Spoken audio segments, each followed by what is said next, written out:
지난번 22번째 강의에 그 보어의 리코일링 슬릿에 대해서 약간 정량적인 보완을 해야 할 필요가 있을 것 같아서요. 좀 더 엄밀하게 이걸 어떻게 유도를 하는지 한번 보여보도록 하겠습니다. 그 보어의 리코일링 슬릿의 개요는 뭐냐면 결국은 처음에 아인슈타인이 문제 제기를 했고 그 양자역학적 상보성에 따르면 그러니까 보어가 보였듯이 처음에 그 양자역학의 uncertainty principle에 따르면 이 이중슬릿 실험에서 양자역학적 싱글 파티클 전자라고 합시다.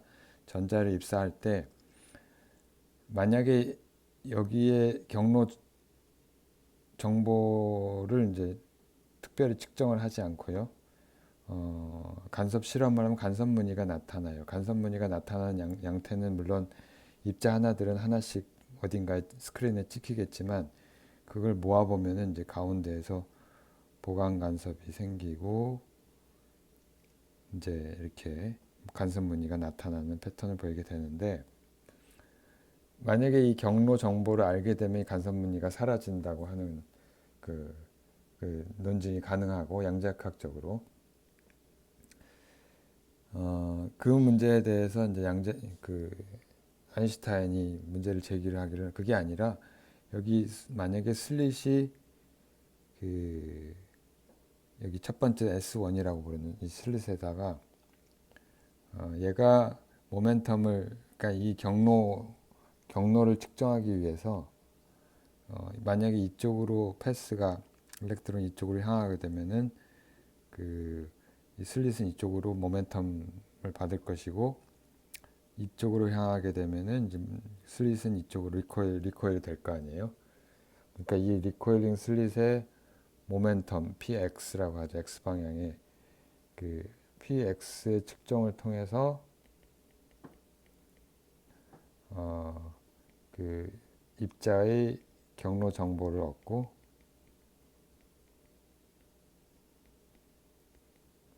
자, 이 경로 정보가 따라서 아인슈타인의 생각은 그 경로 정보를 얻을 수 있고 동시에 간섭무늬도 생길 수 있다고 얘기를 한 거죠. 그렇지 않느냐. 자, 그렇다면 그건 양자역학적인 포멀리즘이 뭔가 어딘가 허점이 있을 것이다 라고 이제 생각할 수 있는 거죠. 자, 근데 여기에 대해서 그 보어가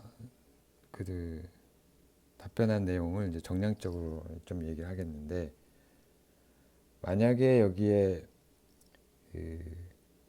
이 그러니까 이 모멘텀을 측정하기 위해서는 어떤 대가가 기다리고 있단 말이에요. 아니 모멘텀이 아니라 인터피어런스 모멘텀 측정 그러니까 두 가지 이슈가 있어요. 첫 번째 하나는 이제 그 경로를 알아내기, 경로 정보에 대한 측정이라고 해야 돼. 이거는 px를 통해서 하는 거고요. 두 번째 이슈는 간섭 현상의 관측이 필요한데 문제는 이 경로 정보에 대한 측정이 이 슬릿의 그 구멍의 위치에 대한 uncertainty를 제공을 하게 되는 거죠. px가 이 동시에 야기하는 것은 uncertainty of the source라고 하면 되죠. 이걸 소스의 위치, 소스 포지션. 뭐 이게 새로운 소스로 볼 수가 있으니까 요 점을. 자, 그러면 이제 그 소스 포지션의 uncertainty가 발생을 하는데 그걸 우리가 델타 x라고 합시다. 그래서 이 문제는 이 간섭 현상을 관측을 하려면 이 델타 x에 의해서 우리가 경로차가 발생을 하게 되죠. 그래서 여기서 우리가 요 부분을 확대해서 보면은 이제 위치가 여기에 있을 수도 있고 뭐 다른 데 있을 수도 있단 말이에요. 그러니까 여기에 이제 경로차가 발생을 하게 되는, 아니, 위치에 대한 uncertainty가 발생하게 되는데, 그 uncertainty를 델타 x라고 하고요. 그 델타 x를 이쪽에 표현을 합시다. 그러니까 여기 델타 x가 있고, 그 다음에 경로가 지금 여기서 요 아래쪽을 그리면 원래 경로는 이렇게 가는데 새로운 경로가 이제 이렇게 된단 말이에요. 그러니까 요만큼의 그 경로차가 그 이 델타의 x에 의한 경로차가 이렇게 발생을 하고요. 그 이것의 두 배가 실제 경로차가 되죠. 왜냐하면 아래에도 있고, 그러니까 이쪽 위쪽에도 이제, 그러니까 이쪽에 경로차가 발생을 하고요. 요 경로하고 요 경로에 경로차가 발생하고, 그 다음에 요 패스 경로차가 발생하는데, 결국에는 두 개에서 합산한 경로차를 우리가 델타 L이라고 하면은 그 여기를 델타 L 오버 2라고 생각할 수가 있고요. 이 간섭 현상을 관측을 하려면 경로차 델타 L이 너무 크면 안 되고요. 이 값이 파장보다는 훨씬 작아야 되는, 아니, 파장보다 작아야 되는데, 뭐 이 대략 상수를 얼마나 할 것이냐는 그냥 편의상의 누메리컬 팩터의 문제인데, 편의상 파이라고 합시다. 2파이로 하든 뭐 2분의 1로 하든 상관은 없는데 파이라고 하고요. 자, 그러면은 그리고 여기 각도를 파이라고 합시다. 이 각도를 파이라고 하면은 이 경로차가 2분의 델타 L이 이 포지션 언서튼티 델타 X 곱하기 사인 파이 이렇게 되겠죠. 자, 그런데 여기서 우리가 또 뭘 알고 있는 이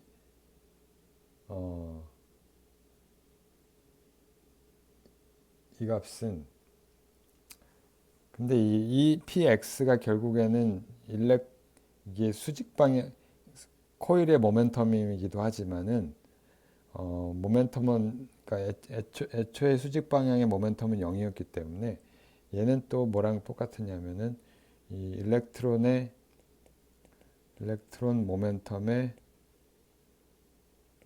입자의 모멘텀의 x 성분과 동일하죠. 크기가. 자, 그래서 이거를 우리가 사인 파이를 일렉트론 모멘텀의 p 이쪽 방향, 그러니까 전체 크기 중에 px라고 쓸 수도 있는 거죠. 사인 파이를. 자, 그래서 곱하기 델타 x 하고 이렇게 쓸 수가 있고요. 자, 근데 이 모멘텀은 또 파장과 람다분의 h 이런 관계가 있으니까 얘는 다시 쓰면은 델타 x 곱하기 px에다가 람다분의 h를 뒤집어서 h분의 람다 이렇게 쓰고, 얘가 뭐보다 커야 되냐면은 뭐보다 작아야 되냐면은 간섭 현상을 관측하기 위해서는 이 람다 오버 파이보다 작아야 되는 거고요. 따라서 2파이 이 델타 L이니까 이게 2분의 델타 L이고 2파이 람다. 자, 따라서 이거를 이 식에서 람다는 양쪽이 캔슬이 되고 델타 X가 이거보다 작아야 되는 거죠. H바 오버 PX보다 작아야 되는 거죠. 이게 뭐냐? 이걸 A번이라고 합시다. A번은 뭐냐면 이 간섭 현상을 관측하기 위한 조건이죠. 관측 조건이고요. 반면에 그 우리가 패스 인포메이션 경로 정보를 얻으려면 경로 정보를 얻기 위해서는 어떤 것이 필요하냐면 이 px 값이 요 일렉트론 모멘텀의 uncertainty보다는 커야 되죠. 델타 px보다는 커야 되고요. 델타 px는 결국에는 또 그 uncertainty principle에 따르면 얘는 델타 x분의 h바보다 커야 되는 거죠. 따라서 델타 x는 이거보다 작아야 되는 거다. px분의 h보다 작아야 되는 거죠. h보다 작아야 되는 거고요. 아니 커야 되는 거죠. sorry. 이거보다 커야 되고, 그죠? 요거랑 요거를 비교를 하면은, 자 이걸 b라고 합시다. 자 여기서 뭐 수식 두 가지 결론을 보면 이게 서로 모순되는 조건이죠. a와 b는 서로 모순되는 베타적인 조건이죠.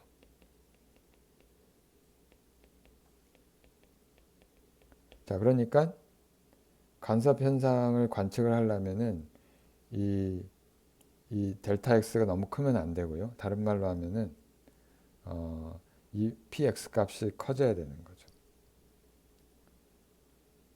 작아져야 되는 거죠. 간섭 현상은 이게 모멘텀 키 크면 안 된다는 얘기고.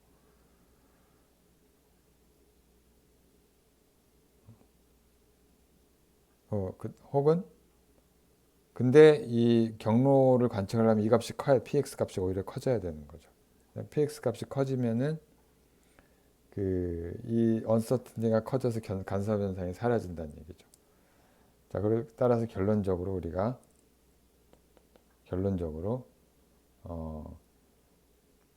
간섭 현상과 간섭 무늬와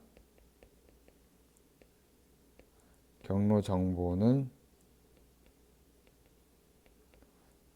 동시에 얻을 수 없다는 거죠.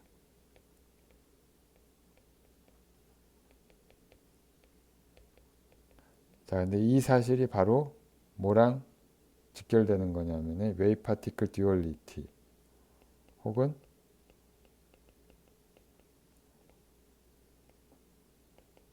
컴플리멘터리티, 상보성.